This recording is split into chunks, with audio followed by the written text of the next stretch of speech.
اعوذ باللہ من الشیطان الرجیم، بسم اللہ الرحمن الرحیم۔ دیکھیں، ہم اپنی زندگیوں میں یہ مشاہدہ کرتے ہیں کہ جب بھی ہمارے درمیان کوئی مسائل ہوتے ہیں، کوئی مشکلات ہوتی ہیں، کوئی پریشانی ہوتی ہے، کوئی ڈسپیوٹ ہوتا ہے، کوئی ڈسکرپنسی ہوتی ہے، تو ہم ایک دوسرے کو یاد دلاتے ہیں کہ دیکھو اللہ کو یاد کرو، اتقوا اللہ، فیئر اللہ سبحانہ و تعالیٰ، اللہ کا خوف کرو۔ ہمیں اس زندگی کی ہر چیز کا ایک دن اللہ کے سامنے حساب کتاب دینا ہے۔ بحیثیت فیملی کاؤنسلر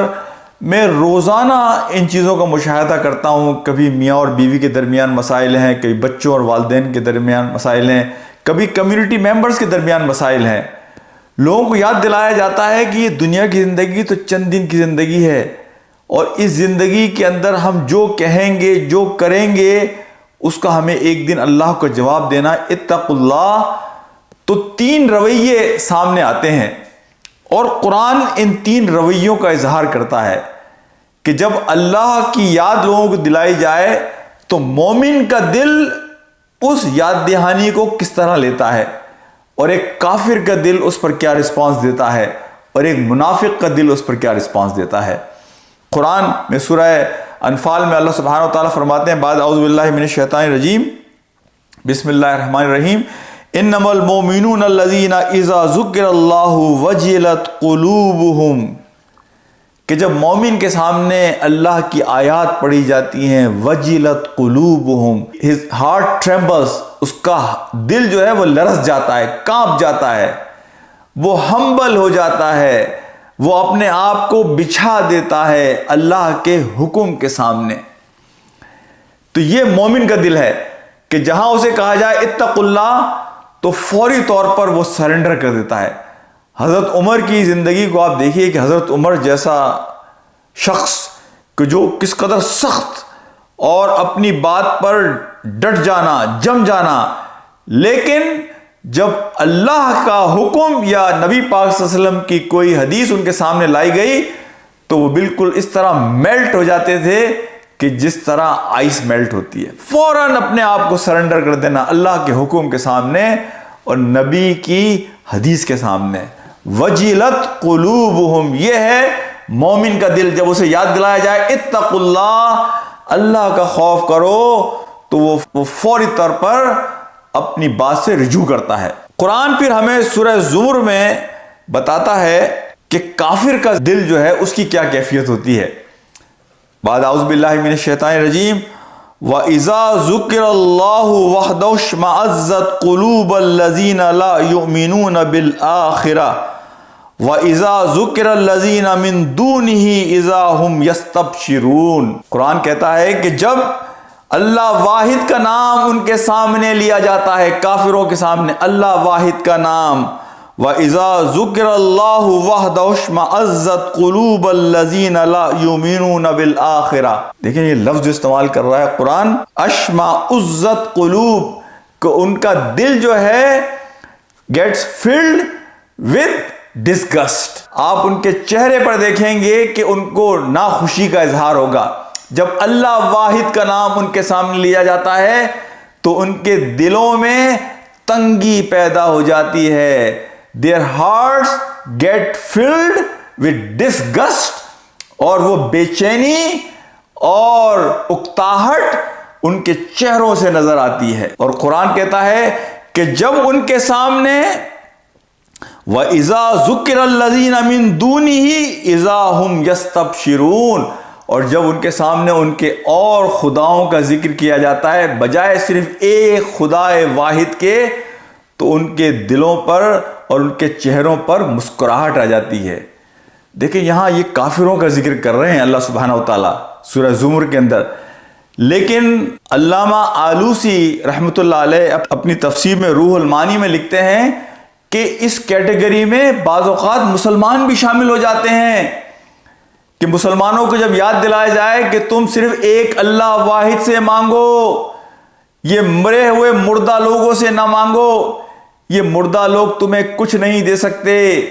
اللہ رب العالمین وہ واحد ہے کہ جو تمہاری ضرورتوں کو پورا کر سکتا ہے۔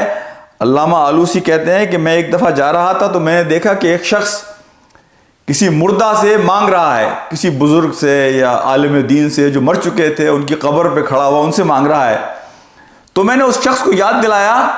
کہ تو نے قرآن کی وہ آیت نہیں سنی ہے جس میں اللہ سبحانہ وتعالیٰ فرماتے ہیں وَإِذَا سَأَلَكَ عِبَادِي أَنِّي فَإِنِّي قَرِيبٌ أُجِيبُ الدَّعْوَةَ الدَّاعِ إِذَا دَعَانِ، کہ جب میرا بندہ مجھے پکارتا ہے تو میں اس کی پکار پر لبیک کہتا ہوں۔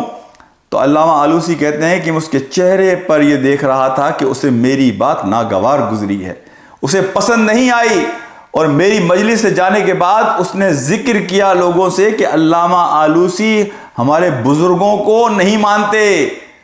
ہمارے پیروں کو مرشدوں کو نہیں مانتے، اور یہاں تک بعض لوگ کہتے ہیں کہ ہم اپنے مرشدوں سے اپنی ضرورتیں اللہ سے زیادہ تیزی کے ساتھ قبول کروا لیتے ہیں، منظور کروا لیتے ہیں۔ لا حول ولا قوت الا باللہ۔ میرے بھائیوں، میرے دوستوں، تو یہ کافروں کا ذکر ہے، لیکن ہم دیکھتے ہیں ہم مسلمانوں میں بھی کہ آپ کا روزمرہ کا یہ مشاہدہ ہوگا کہ آپ لوگوں کے ہیں کہ بھائی ایک اللہ کو پکارو،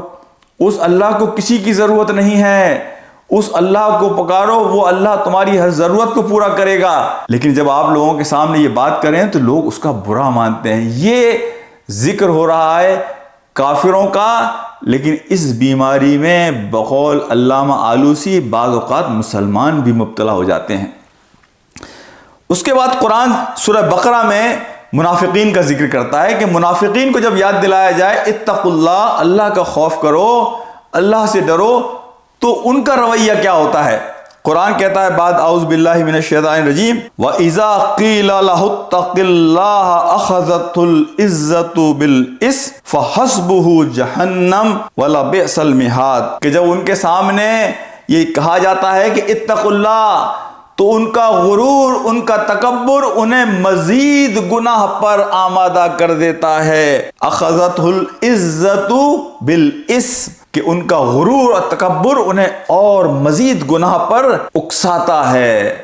دیکھیں یہ منافقین کا ذکر، اور بالکل یہی بات سورہ المنافقون میں اللہ نے اسی مضمون کو وہاں پر بھی بیان کیا ہے کہ منافق جب انہیں کہا جاتا ہے کہ اللہ کا تقوی اختیار کرو،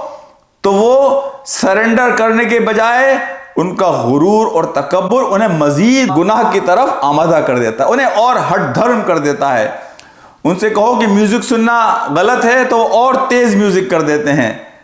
میں پاکستان میں کچھ فیملیز کا ریکنسیلیشن کرا رہا تھا، ایک صاحب نے پیسے لیے دوسرے صاحب سے، میں نے کہا ان کے پیسے دو بھائی، تمہیں اللہ کے یہاں ایک دن حساب کتاب دینا ہوگا۔ آپ یہ دیکھیے کہ یہ تکبر انسان کو کس طرح گناہ کی طرف لے جاتا ہے۔ تو وہ صاحب کہنے لگے اگر ان کے پاس کچھ اور پیسے ہیں تو وہ بھی مجھے دے دیں، اس دن نمٹا لوں گا۔ آپ یہ دیکھیے کہ انسان کتنا ایروگینٹ ہو جاتا ہے۔ یہ منافقین کا ذکر کر رہا ہے قرآن، لیکن اس بیماری میں ہم مسلمان بھی مبتلا ہوتے ہیں کہ جب ہم کوئی غلط کام کر رہے ہوتے ہیں، اپنی روایات کو دیکھتے ہوئے، اپنے رسم و رواج کو دیکھتے ہوئے، اپنے خاندانی معاملات کو دیکھتے ہوئے، اور کوئی یاد دلائے کہ بھائی اللہ کا خوف کرو، یہ اللہ کو پسند نہیں ہے، یہ اللہ کے نبی نے منع کیا ہے، تو ہمارا معاملہ بھی وہی ہوتا ہے کہ جو منافقین کا ہوتا ہے کہ ہم تکبر کے ساتھ اس کام کو چھوڑنے کے بجائے مزید کرتے ہیں۔ میرے بھائیوں، ہمیں اللہ سے دعا کرتا ہوں کہ اللہ ہمیں وہ قلب نصیب فرمائے وجلت قلوبہم، کہ جب اللہ کا ذکر آئے تو ہمارے دل کانپ اٹھیں اس دن کی یاد سے کہ جس دن ہمیں اللہ کے سامنے پیش ہونا ہے۔